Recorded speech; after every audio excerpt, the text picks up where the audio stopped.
Voilà, bonsoir mesdames et messieurs. Merci d'être présents à nouveau à ce grand rendez-vous du journal de la télévision Montferré que nous débutons avec de la politique, le renforcement de la sécurité et de la cohésion sociale, la promotion de la bonne gouvernance, le développement des bases de la souveraineté du Niger et l'accélération des réformes sociales constituent les quatre grands axes stratégiques du président du CNSP, chef de l'État, le général Abdourahmane Chani.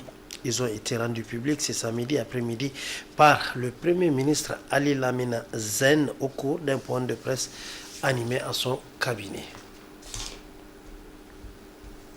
Pour la refondation du Niger, la redéfinition du pacte social et politique et le bonheur de tous les Nigériens, le président du CNSP, chef de l'État, propose 4 axes stratégiques. D'abord, le renforcement de la sécurité et de la cohésion sociale. Cet axe premier s'appuie essentiellement sur la mobilisation des efforts pour faire face à cette menace, la menace de terrorisme. Toujours un deuxième compartiment sur cet axe, c'est la cohésion sociale.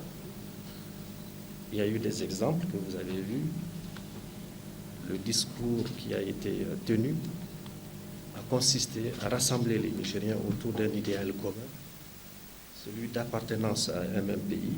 Ensuite, la promotion de la bonne gouvernance où plusieurs actions sont en vue selon le Premier ministre. La bonne gouvernance voudrait que nous insistions sur l'emploi des ressources publiques en bon père de famille et en rassurant les populations sur lesquelles la collecte, la contribution à l'impôt s'opère.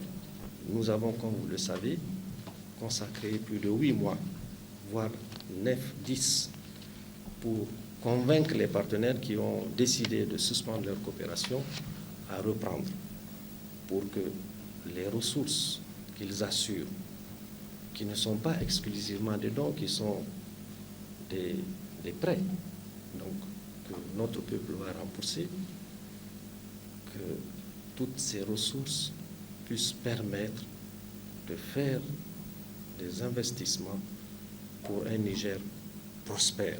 Et avec tous ces partenaires, nous revisitons les différents accords pour tenir compte des priorités actuelles, pour tenir compte, en tout cas, de ce que nous devons faire pour que ça atteigne les populations.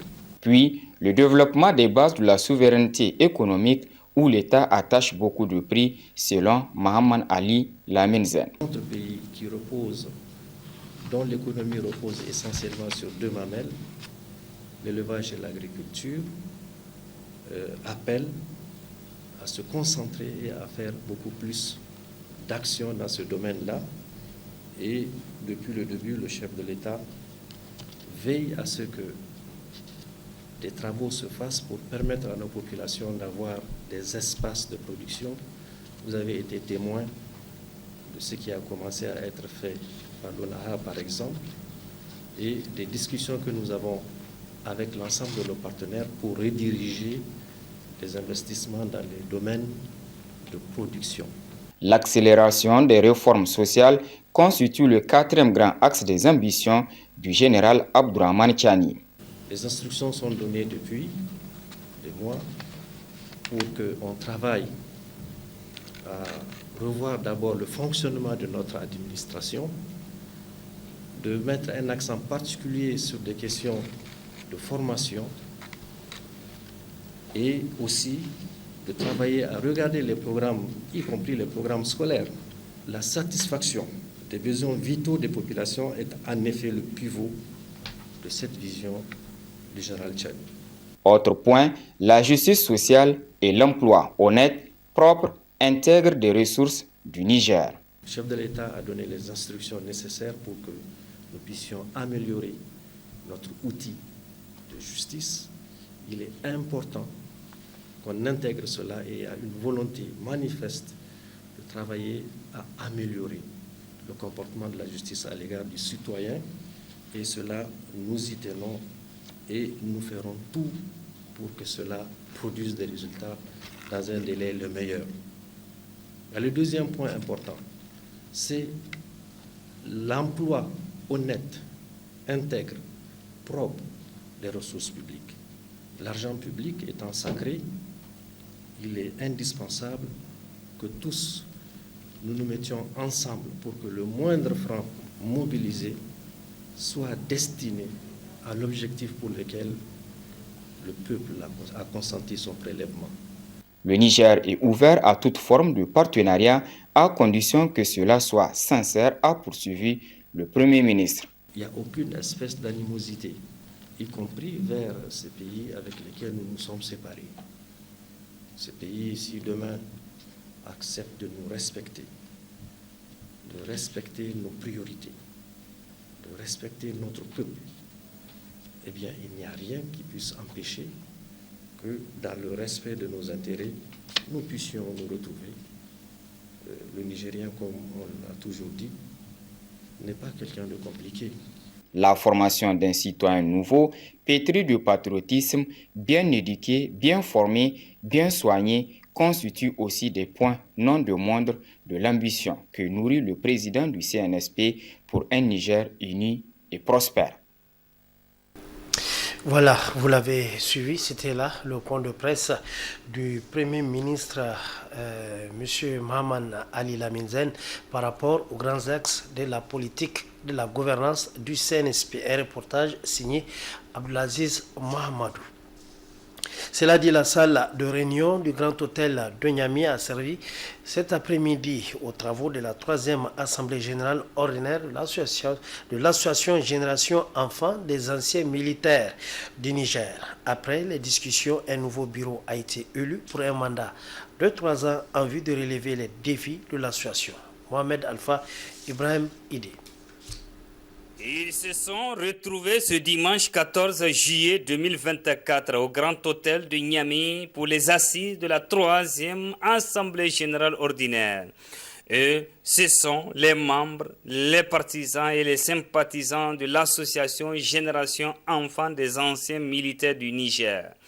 Au centre de ces retrouvailles, le renouvellement du bureau, faire le bilan des activités menées, le toilettage des textes et règlements de l'association.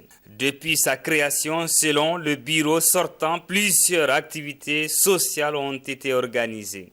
Les uns et les autres sont invités à s'armer de courage et de motivation pour faire triompher les idéaux de l'association. On s'est dit que pourquoi pas nous de nous constituer en groupe et de créer les conditions pour venir en aide à ses parents. Voilà, l'idée est partie. C'est dit bon d'accord, on se va et puis on a créé ce cadre-là. Et Dieu merci vraiment avec le peu qu'on a, parce que c'est vrai quand on dit association des enfants des anciens militaires, les anciens militaires c'est beaucoup. On ne peut pas mobiliser tout le monde, mais le peu qu'on a pu mobiliser, on est en train de faire notre mieux. Vous avez entendu dans la salle quand même les actions qu'on a eu à mener. L'association, comme l'a dit, c'est pour l'office des anciens militaires.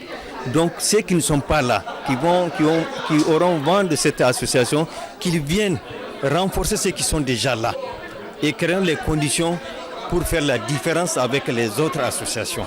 Donc vraiment, ils n'ont qu'à créer toutes les conditions pour que tous nous soyons ensemble et que c'est ensemble qu'on peut vraiment remonter le défi. C'est ensemble qu'on va créer les conditions pour apporter notre modeste contribution parce qu'en aidant nos parents, en aidant les groupes vulnérables, on aide l'État en quelque sorte. Boubacar Diallo a été reconduit au poste du président de l'association pour un mandat de 3 ans. Son équipe et lui sont conscients de la lourde tâche pour relever les défis, surtout de faire de l'association une référence pour la vie associative en contribuant au développement socio-économique du pays. Si je pense que c'est le fait de nous faire confiance, nous allons créer toutes les conditions pour ne pas les décevoir. Comme on l'a dit, c'est un bureau de combat. Nous allons créer les conditions pour que ça soit ainsi. Donc vraiment, c'est la joie qui nous anime puisque le bureau a été reconduit avec, c'est vrai, quelques nouveaux qui sont venus. Mais à l'unanimité, l'ensemble de l'ancien bureau a été en tout cas reconduit. Donc pour nous, c'est une satisfaction, une fierté d'avoir accompli une mission. Les perspectives d'abord, c'est la reconnaissance rapidement. C'est l'installation de l'association à l'intérieur du pays et c'est continuer en tout cas les bonnes œuvres que nous avons commencées. Hommes, femmes et jeunes de l'association Génération Enfants des anciens militaires du Niger sont plus que jamais déterminés pour jouer un rôle important dans l'émergence du pays. Et le vœu le plus ardent est d'accompagner et d'alléger les préoccupations des militaires retraités. Voilà, bon, va cette association. Allons à présent à la découverte du bulletin hebdomadaire d'information des forces de défense et de sécurité de notre pays du 11 au 13 juillet 2024 qui résume les actions et les autres offensives des forces de défense et de sécurité contre les groupes armés terroristes. Les opérations de sécurisation des populations et de leurs biens se poursuivent normalement grâce au courage et au dévouement de nos forces de défense et de sécurité. Ousena Assoumi. Au moins 6 militaires de l'opération Chara ont été tués à Tebaram dans la région de Tawa le mercredi dernier à la suite d'une attaque terroriste, a indiqué l'armée dans le bulletin du dit hebdomadaire publié hier samedi 13 juillet. L'ennemi aurait perdu plusieurs de ses membres et laissé plusieurs blessés. Toujours dans le communiqué du Centre intégré de coordination des opérations, 22 terroristes ont été tués dans la zone de l'Arbre Buno, Garbounia et Mehana par une mission de patrouille et de contrôle de zone sur la rive droite du fleuve dans le cadre de l'opération NIA. Les militaires étaient chargés de protéger les zones de production agricole. Après l'évasion spectaculaire à la prison de haute sécurité de Koutkalé, les opérations militaires ont permis de récupérer plusieurs d'entre eux grâce à la complicité de la population. Seul préciser le nombre, beaucoup d'entre eux ont aussi été neutralisés.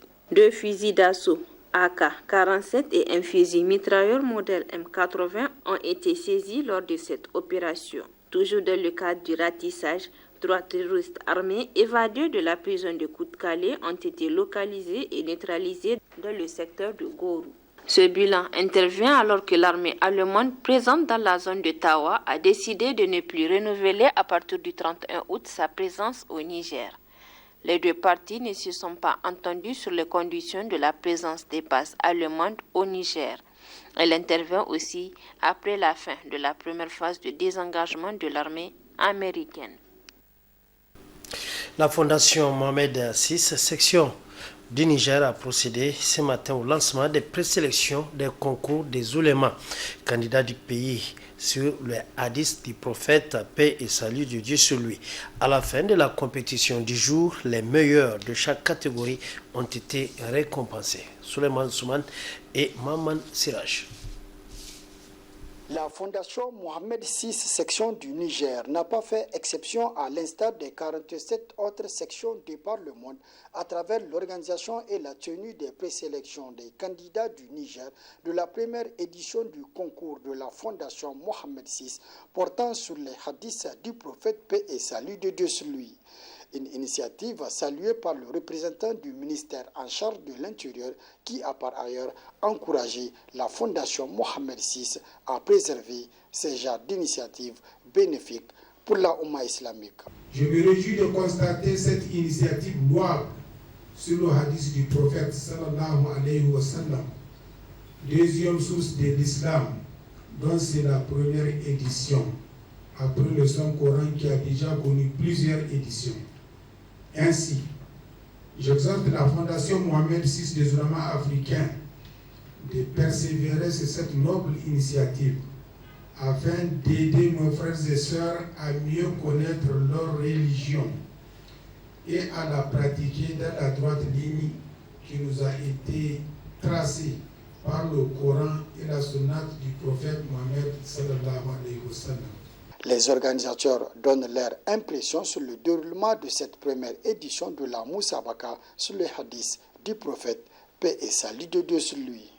La Fondation Mohamed VI a pour objectif même de la création, n'est-ce pas, de promouvoir la culture islamique. Et aujourd'hui, promouvoir la culture islamique, c'est parler, n'est-ce pas, des sources, surtout, n'est-ce pas, et les fondements de cette religion. Et il en fait partie n'est-ce pas, des sources de cette religion après le Coran, nous avons les hadiths prophétiques qui viennent pour expliquer et éclairer, n'est-ce pas, souvent les versets. C'était émouvant et c'était émerveillant parce que, comme nous l'avons réalisé ici, les compétiteurs étaient, sincèrement, ils étaient à notre attente parce que tous, ils ont très bien mémorisé les hadiths prophétiques. Souvent, comme nous l'avons su, c'est la première présélection liée aux hadiths prophétiques, puisqu'auparavant, c'était le Coran seulement. Mais cette année, ils ont initié les hadiths. Mais si bien que ce soit la première fois, nous avons vu que les compétiteurs étaient à la hauteur. Au terme de cette présélection, les 3 meilleurs de chaque catégorie ont été récompensés. À travers ce concours, la Fondation Mohammed VI vise non seulement à faire connaître la sunna du prophète, paix et salut de Dieu sur lui, et son importance dans la législation islamique, mais aussi à inciter les jeunes musulmans africains à s'intéresser aux hadiths du prophète, paix et salut de Dieu sur lui, et à prendre exemple sur ses vertus. Autre aspect de cette édition avec cette cérémonie de pose de première pierre pour la construction du mur de centre de l'ONG Aliatama à Maradi. C'était l'occasion pour le président de l'ONG d'inviter la population à la participation à travers les dons et les cotisations. La cérémonie a été présidée par le secrétaire général du gouvernorat de Maradi. Balima Bourema, c'est des images de Bonferré Maradi. 2 ans après son ouverture, l'orphelinat Aliatama de Maradi accueille 115 orphelins, dont 10 filles, provenant des régions de Difa, Maradi et Zander. Cependant, les enfants et leurs encadreurs sont dans l'insécurité totale, puisque exposés à toutes sortes de menaces. Pour pallier ce problème, il est envisagé la construction d'un mur de clôture dont la cérémonie de la pose de la première pierre s'est déroulée hier 13 juillet 2024. Occasion pour le président de l'ONG Aliatama de lancer un appel aux bonnes volontés pour la réalisation du projet. L'ONG Aliatama fonctionne uniquement des contributions des bonnes volontés. C'est dans cet élan que j'exhorte toutes les personnes physiques et morales à apporter leur appui pour le bon fonctionnement de notre orphelinat. Dans ce cadre, nous avons déposé exclusivement une caisse pour la levée de fonds qui contribuera à la construction du mur de l'orphelinat de Maradi, dont le coût s'élèverait à 15 millions de francs CFA. En plus, l'orphelinat a besoin d'un restaurant et d'une cuisine qui coûterait environ 25 millions de francs CFA. Créé en 2005, l'ONG Aliatama dispose d'un centre à Niamey qui accueille près de 200 jeunes apprenants orphelins venant de 8 régions du pays. Président de la cérémonie de la pose de la première pierre, le secrétaire général du gouvernorat de Maradi s'est engagé à la concrétisation de ce projet tout en incitant les Nigériens à y contribuer. Le centre Al-Yatama est un centre qui accueille les orphelins des 3 régions citées ci-haut, dirigé par des éminents marabouts qui travaillent en bénévolat et qui sont engagés à donner à ces enfants qui ont perdu leurs parents la chance de réussir leur vie au même titre que les autres enfants de notre pays, comme vous le constatez. Il s'agit là d'une œuvre de bienfaisance pour laquelle nous sommes tous appelés, chacun selon ses moyens, d'y participer. Nous profitons de cette occasion pour lancer encore un appel en qualité de père, un appel en qualité d'autorité pour demander à toutes les bonnes volontés pour apporter leur contribution qui d'ailleurs constitue une salat salia afin qu'elle contribue en tout cas à ce grand projet dédié à Allah subhanahu wa ta'ala. Avec un taux de réussite de 100% au CFEPD et 110% au BPC, l'ONG Aliatama contribue à la prise en charge socio-éducative des orphelins nigériens. Elle entend ouvrir prochainement l'antenne de Tawa qui va prendre en charge les enfants orphelins d'Agadez et de Tawa. Voilà, et pour finir en beauté, c'est publié reportage sur l'université Mariama Abacha qui aujourd'hui se positionne parmi les meilleures universités africaines avec pour ambition de former 1 million de diplômés en Afrique. Avant, le professeur Gawaro déploie toute son énergie pour atteindre son objectif. Youssoufou Haïdra pour d'autres précisions. Le récent succès du groupe Mariam Abacha, American University of Nigeria, sur la scène universitaire africaine, tel que révélé par l'AD Index, marque une avancée spectaculaire pour les institutions fondées par le professeur Adamou Aboubakar Gorzo. En seulement quelques années, la Mariam Abacha American University of Nigeria à Kano s'est non seulement hissée au rang de première université privée du Nigeria, mais elle a également décroché la place enviable de première université privée d'Afrique, surpassant des institutions renommées en Égypte et au Maroc. De même, Mariam Abacha American University of Nigeria Maradi s'illustre en tant que leader parmi les universités privées du Niger. Ces relations remarquables soulignent le leadership visionnaire du professeur Gorzo, accompagné d'une équipe multinationale hautement compétente. En lançant de nouvelles initiatives éducatives telles que l'Université franco-britannique de Kaduna et l'Université canadienne d'Abuja, toutes deux axées sur l'enseignement bilingue, le groupe Mariam Abacha American University of Nigeria promet non seulement l'intégration africaine, mais aussi une portée internationale significative. Le professeur Gorzo, un fervent défenseur de l'éducation en Afrique, aspire à former 1 million de diplômés africains avant sa mort. Un objectif ambitieux qui témoigne de son engagement philanthropique et de son génie stratégique. Avec cette ascension fulgurante au sommet du classement académique, Mariam Abacha American University of Nigeria confirme son statut de pionnier dans le paysage éducatif africain et laisse présager un avenir prometteur pour les générations futures du continent. Voilà, mesdames et messieurs, c'est la fin de cette édition.